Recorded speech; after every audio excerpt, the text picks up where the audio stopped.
প্রখ্যাত বাঙালি নাট্যকার এবং নাট্য অভিনেতা অমৃতলাল বসু কলকাতায় সাধারণ রঙ্গমঞ্চ প্রতিষ্ঠার সঙ্গে যুক্ত নাট্যকার হিসেবে গিরিশচন্দ্র ঘোষের পরেই রসরাজ অমৃতলাল বসুর নাম আসে। নাটক রচনা, নাট্য অভিনয় এবং তার সাফল্য জনসাধারণের কাছে তাকে রসরাজ নামে খ্যাত করেছিল। রসরাজ মানে রসের রাজা। ব্যঙ্গ রসাত্মক নাটক রচনা এবং অভিনয়ের জন্য তিনি সুধী সমাজে রসরাজ উপাধিতে ভূষিত হন। তার প্রহসন ও নাটকে এত বেশি হাস্যরস থাকত যে তার নাটক দেখার জন্য লোকজন উপচে পড়ত সেই সময়ের থিয়েটারে। বাংলা সাহিত্যের বিখ্যাত নাট্যকার অমৃতলাল বসু নাটক ও গান রচনা এবং অভিনয়ের মাধ্যমে বাংলা সাহিত্যের ধারায় অনবদ্য এক রসঘন আনন্দ ভুবন উপহার দিয়েছিলেন। গিরিশচন্দ্র ঘোষ এবং অর্ধেন্দু শেখর মুস্তাফির উৎসাহে তিনি national theatre, great national theatre, great national opera company, Bengal theatre, star theatre, Minerva theatre ইত্যাদি রঙ্গমঞ্চে সুনামের সাথে অভিনয় করেন। রসরাজ অমৃতলাল বসু 19 শতকের পেশাদারী রঙ্গালয়ে এবং নাট্য সাহিত্যে তার মৌলিক নাটক নিয়েই যা খ্যাতি পেয়েছিলেন তা আর বলার অপেক্ষা রাখে না। অমৃতলাল বসু 1853 সালের 17 এপ্রিল পশ্চিমবঙ্গের বসিরহাটে জন্মগ্রহণ করেন। তিনি ছিলেন আংশিক মাস্টার, আংশিক ডাক্তার এবং পুলিশ অফিসার, সর্বোপরি বলিষ্ঠ নট এবং নাট্যকার। একেবারে খাস কলকাতার বাসিন্দা ছিলেন তিনি, কম্বুলিয়াটোলার লোক। বিভিন্ন লেখকের স্মৃতিকথাতে উঠে এসেছে অমৃতলাল বসুর কথা। অমৃতলাল বসু 13 বছর বয়সে পিতৃহারা হন। তার পিতা কৈলাসচন্দ্র বসু ছিলেন ওরিয়েন্টাল সেমিনারি স্কুলের প্রধান শিক্ষক। পরে তিনি বিশ্বম্ভর মিত্রের আর্থিক সহায়তায় শ্যামবাজার এভি স্কুল প্রতিষ্ঠা করেন। কৈলাসচন্দ্র বসু শেক্সপিয়ারের কাব্যের একান্ত অনুরাগী ছিলেন। তিনি যখন শেক্সপিয়ারের কাব্য আবৃত্তি করতেন, কিশোর অমৃতলাল তা শুনে মুগ্ধ হতো। শেক্সপিয়ারের রচনার সঙ্গে অমৃতলালের পরিচয় কৈশোরকাল থেকেই। মেধাবী ছাত্ররূপে শিক্ষকদের তিনি বিশেষ স্নেহের পাত্র ছিলেন। পাঠ্যপুস্তক ছাড়াও তিনি অল্প বয়সে নাটক, নভেল পড়ায় আগ্রহী হয়ে ওঠেন। এমনকি বটতলার সাহিত্য পাঠেও তার কম আগ্রহ ছিল না। কৃতি ছাত্ররূপে তিনি পুরস্কারও লাভ করেছেন তার শিক্ষা জীবনে। কিন্তু এন্ট্রান্স পরীক্ষা দেওয়ার জন্য প্রস্তুত হয়েও তার পক্ষে পরীক্ষা দেওয়া সম্ভব হয়নি, কারণ তখন তার বয়স মাত্র 13 বছর। কাজেই এর 2 বছর পরে এন্ট্রান্স পরীক্ষা দিয়ে উত্তীর্ণ হয়েছিলেন তিনি। সাহিত্য কাব্য পাঠের প্রতি শৈশবকাল থেকে তার যেমন অনুরাগ জন্মেছিল, তেমনি এই বয়স থেকে তিনি কিছু কিছু কাব্য রচনাও শুরু করেছিলেন। কিন্তু শৈশবের সঙ্গীদের নিয়ে তিনি ডাক্তার খেলতেই ভালোবাসতেন। উত্তরকালে তার মনে ডাক্তার হওয়ার প্রবল বাসনা দেখা দেয়। তাই এন্ট্রান্স পরীক্ষায় উত্তীর্ণ হয়ে তিনি মেডিকেল কলেজে ভর্তি হন। ডক্টর আর.জি. কর ছিলেন অমৃতলাল বসুর সহপাঠী। বছর 2 মেডিকেল কলেজে পড়ার পর তিনি কাশীতে চলে যান। সেখানে বিখ্যাত হোমিওপ্যাথিক চিকিৎসক ডক্টর লোকনাথ মৈত্রের কাছে হোমিওপ্যাথি চিকিৎসাশাস্ত্র অধ্যয়ন করেন। এরপর যান বাঁকিপুরে, চিকিৎসা ব্যবসা শুরু করেন।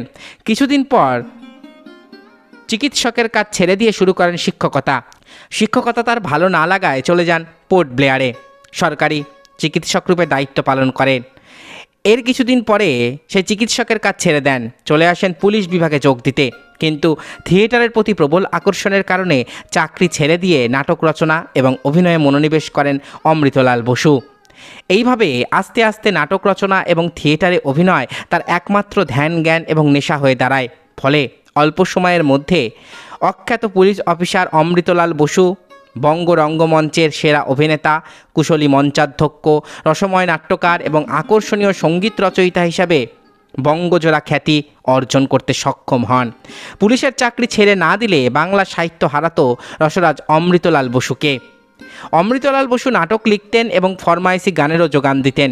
বটতলা থেকে ছাপা বইয়ের পাঁড় ভক্ত ছিলেন অমৃতলাল। তার ব্যক্তিগত লাইব্রেরির জন্য তিনি পথপুস্তিকার খোঁজ করতেন। বেশি দামে পুস্তিকাগুলি কিনতেও রাজি ছিলেন তিনি। অমৃতলাল বসু অপেক্ষা সেখানে তিনি রসরাজ বলেই অধিক পরিচিত ছিলেন। তার সুতীক্ষ্ণ কলমে ব্যঙ্গ, বিদ্রূপ এবং শ্লেষ বর্ধিত হয়েছে। স্বদেশের প্রতি তার মমত্ব বোধ ছিল অপরিসীম। স্বদেশী আন্দোলনের নেতৃস্থানীয় ব্যক্তিদের সঙ্গে তার ঘনিষ্ঠতা ছিল। অপাংতেয় নটদের মধ্যে তিনিই সর্বপ্রথম ব্যক্তি যিনি তার অসাধারণ ব্যক্তিত্বের দ্বারা জনসমাজে নিজেকে প্রতিষ্ঠিত করেছিলেন। সুবক্তা এবং বাগ্মী রূপে যথেষ্ট খ্যাতি ছিল অমৃতলাল বসুর। জনসভায় তার বক্তৃতা ছিল সকলের প্রিয়, তা শোনার জন্য শ্রোতারা উন্মুখ হয়ে থাকতেন। দীনেশচন্দ্র সেন তার বক্তৃতা সম্পর্কে লিখেছেন, তাহার কথায় পর্যাপ্ত রসিকতা থাকত, কিন্তু সেগুলি প্রতিভাদীপ্ত বাচালতা নহে। তাহার বক্তৃতা ছিল হিতগর্ভ। অমৃতলাল বসুর নাটক এবং তার নটজীবনের কথা নিয়ে খুব আলোচনা কমই হয়েছে। তার সুদীর্ঘ জীবনে দেশের যে কালানুক্রমিক পরিবর্তন এসেছে, তার ভালোকে যেমন তিনি স্বাগত জানিয়েছেন, তেমনি মন্দকে তিনি করেছেন সমালোচনার কষাঘাতে জর্জরিত। অমৃতলাল বসুর সামাজিক নকশা বা প্রহসনে ব্রাহ্ম সমাজের প্রতি কটাক্ষ এবং হাস্যরসের অবতারণা করতে দেখা গেছে তাকে। তার রচিত গ্রন্থের সংখ্যা 40 এবং তার মধ্যে নাটক 34টি। এর মধ্যে উল্লেখযোগ্য নাটকগুলি হল তরুবালা, বিমাতা বা বিজয় বসন্ত, রাজা হরিশ্চন্দ্র, আদর্শ বন্ধু, এবং প্রহসন রচনায় অত্যন্ত পারদর্শী ছিলেন তিনি। তাজ্জব ব্যাপার, কালাপানি, বাবু, একাকার, চোরের ওপর বাটপাড়ি, তিল তর্পণ, ডিসমিস, চাটুজ্জে বারুজ্জে, সম্মতি সংকট, বৌমা, গ্রাম্য বিভ্রাট, বাহবা বাতিক, খাস দখল, কৃপণের ধন ইত্যাদি তার উল্লেখযোগ্য প্রহসন। নাটক ছাড়াও তিনি আত্মজীবনী, কবিতা, উপন্যাস, গল্প ইত্যাদি লিখেও বিশেষ খ্যাতি অর্জন করেছেন। পুরাতন প্রসঙ্গ, পুরাতন পঞ্জিকা এবং ভুবনমোহন নিয়োগী অমৃতলাল বসুর লেখা আত্মস্মৃতিমূলক রচনা। গিরিশচন্দ্র ঘোষ বরাবরই রবীন্দ্রনাথের প্রতি বিমুখ ছিলেন। অমৃতলাল বসুও প্রথম জীবনে রবীন্দ্রনাথের রচনার প্রতি শ্রদ্ধাশীল ছিলেন না, কিন্তু শেষ জীবনে তিনি রবীন্দ্র কাব্য এবং নাট্যের প্রতি অনুরাগী হয়ে ওঠেন। তিনি কোনো বিষয়ে গোড়া ছিলেন না, গোড়ামিকে প্রশ্রয়ও দিতেন না, যুগ্য ধর্মকে কোনোদিন তিনি অস্বীকার করেননি। অর্ধেন্দু শেখর মুস্তাফির সহযোগিতায় অমৃতলাল বসু 1872 সালে ন্যাশনাল থিয়েটারে মঞ্চস্থ নীলদর্পণ নাটকে শৈলেন্দ্রের ভূমিকায় প্রথম অভিনয়ে অবতীর্ণ হন। পর্যায়ক্রমে নাট্য সম্রাট গিরিশচন্দ্র ঘোষের সঙ্গে তার ঘনিষ্ঠতা জন্মায়। 1875 সালে তিনি গেট ন্যাশনাল থিয়েটারের ম্যানেজার নিযুক্ত হন। প্রিন্স অফ ওয়েলসের কলকাতা আগমন, জনৈক রাজভক্তের চাটুকারিতাকে ব্যঙ্গ করে লেখা গজদানন্দ এবং যুবরাজ প্রহসনে অভিনয়ের কারণে পুলিশ তাকে গ্রেপ্তার করে। এই ঘটনাকে কেন্দ্র করে 1876 সালে ব্রিটিশ সরকার ভারতে অভিনয় নিয়ন্ত্রণ আইন জারি করেন। 1888 সালে গেট ন্যাশনাল থিয়েটার ভেঙে যাওয়ার পর অমৃতলাল স্টার থিয়েটারে যোগ দেন। দীর্ঘ 25 বছর যুক্ত ছিলেন স্টার থিয়েটারের বিভিন্ন নাটকে অভিনয় এবং পরিচালনায়। বাংলা নাট্য সাহিত্যের নাট্যকার হিসেবেও অমৃতলাল বসুর নাম সগৌরবে উচ্চারিত হয়। কলকাতা বিশ্ববিদ্যালয় কর্তৃক জগত্তারিণী স্বর্ণপদক লাভ করেছেন তিনি। বিশিষ্ট শিক্ষাবিদ এবং প্রথম বাঙালি মহিলা এম.এ. চন্দ্রমুখী বসু ছিলেন তার সম্পর্কে বোন। থিয়েটার জগতের বাইরেও অমৃতলাল বসুর পদচারণা ছিল। স্যার সুরেন্দ্রনাথের সহকর্মী রূপে, স্বদেশী যুগের কর্মী এবং বাগ্মী বক্তা রূপে তিনি পরিচিত ছিলেন। শ্যামবাজার অ্যাংলো ভার্নাকুলার স্কুলের সেক্রেটারি, বঙ্গীয় সাহিত্য পরিষদের সহসভাপতি, কলকাতার এশিয়াটিক সোসাইটির সভ্য ছিলেন অমৃতলাল বসু। সাধারণ রঙ্গালয়ের প্রতিষ্ঠার সময় থেকে সুদীর্ঘ 57 বছর অমৃতলাল বসু জীবিত ছিলেন। তার জীবদ্দশায় অনেক পরিবর্তন এবং বিবর্তন ঘটেছে বাংলা সাধারণ রঙ্গালয়ের।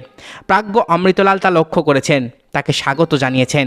তাই রবীন্দ্রনাথ ঠাকুরের বিসর্জন নাটকের সমালোচনা প্রসঙ্গে নিজেকে মঞ্চের বুড়োঘোড়া বলতে কুণ্ঠিত হননি। হতভাগ্য দেশে মরণোন্মুখ জাতিকে অনাবিল হাস্যরসে অভিষিঞ্চিত করেছিলেন রসরাজ অমৃতলাল বসু। বাংলা সাহিত্যে তার দানের পরিমাপ করার সময় দর্শকরা এখনও পাননি মনে হয়। মৃত্যুর 2 দিন আগেও অসুস্থ শরীরে তিনি চলচ্চিত্রে বিবাহ বিভ্রাট নামক নাটকে অভিনয় করেছেন। দুঃখের বিষয়, তিনি তা শেষ করতে পারেননি। অভিনেতা রূপে অমৃতলাল বাঙালিকে অফুরন্ত আনন্দ দিলেও আমরা কয়জন তাকে মনে রেখেছি। নাটক এবং প্রহসন রচনায় তার মতো বিচক্ষণ সাহিত্যিক বাংলা সাহিত্যে খুব বেশি জন্মায়নি। তবে ব্যঙ্গাত্মক ও হাসির নাটক রচনায় তিনি যেমন ছিলেন অসাধারণ এবং অতুলনীয়, তার প্রহসনগুলো হাস্যরসের উৎক্ষিপ্ত তরঙ্গ প্রবাহের অপ্রতিরোধ্য এবং আবালবৃদ্ধ বনিতার রসানুভূতির অধিগম্য ছিল। তবে স্ত্রী শিক্ষা, স্ত্রী স্বাধীনতা, সমাজ সংস্কার, রাজনীতি প্রভৃতি বিষয়ে তার দৃষ্টিভঙ্গি ছিল কিছুটা প্রতিক্রিয়াশীল এবং পশ্চাৎগামী। প্রগতিশীলতার মন্দের দিকটা তিনি দেখেছেন, কিন্তু ভালোর দিকটা দেখতে পাননি।